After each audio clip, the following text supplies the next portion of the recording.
Today I'm going to read from another dream I wrote down, I believe around 2009. It was at my dad's vacation house, and I remember waking up and I had my laptop nearby, and I just immediately wrote it down. This is called Future Dream. They were your average American family. They watched good American sitcoms, went to baseball games, they ate apple pie. They were your average American family. However, this America was different. This America was not the world's number one consumer of resources and energy. It was the number one creator of these things. Nearly a century of research had gone into the development of the technology that allowed everyday activities to generate massive amounts of energy. To that effect, everyone in America, and even the world, had at least some cybernetic implants throughout their bodies. No one was ever overweight anymore, as small devices inside people's bodies would teleport some amounts of fat to a material conversion center hundreds of miles away, usually to be converted into some source of fuel. Other devices did other things as well, but all with the purpose of creating energy of one form or another. There was very little need for power plants anymore. Every city had its own heart. This was one massive highway where people were always encouraged to drive upon. They were encouraged because driving on this road was different than most roads. The surface of this road was actually a matrix of hundreds of trillions of tiny generators. The system, the heart, the road, the arteries and veins, and the cars, the blood. This average American family needed something, the father most of all. He was one of the leading scientists who developed all this amazing technology. Now he wanted to see how long this would last, and how far this would go. The whole family agreed with him and their next plan. They would be put into stasis for the next 300 years or so.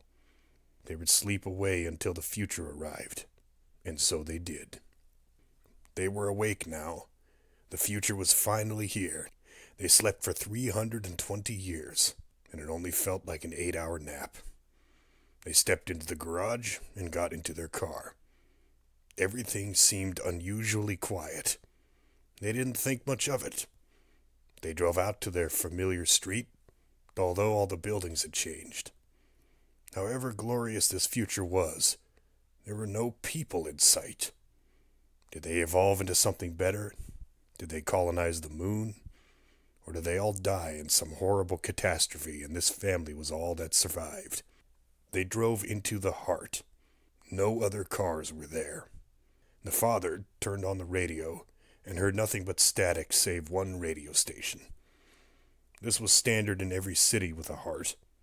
This station explained how the heart worked and how it specifically benefited its city and so forth. They drove for about an hour at a speed well over 200 miles per hour. Still, there was not a single car in sight.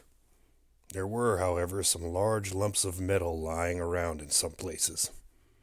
Once the father saw these, it became all too clear. He remembered a meeting where the top scientists talked about the future of their no-waste technologies. They were talking about having zero waste.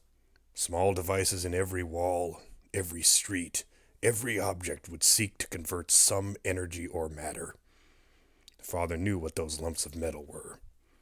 They were the remains of some converted matter. Not waste.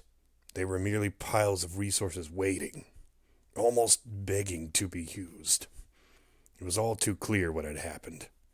In a world where everything was converted to power the next day, everything was converted. All the devices did exactly what they were programmed to do. In effect, the entire world ate itself, save for the most basic needs of human survival: food, warmth, and shelter. But there were no humans. The new, more advanced cybernetic implants ate their masters' bodies. Humanity was slowly eaten alive by its own holy technology. The family was now alone, on an alien planet. And this planet had only one goal: to eat them as well.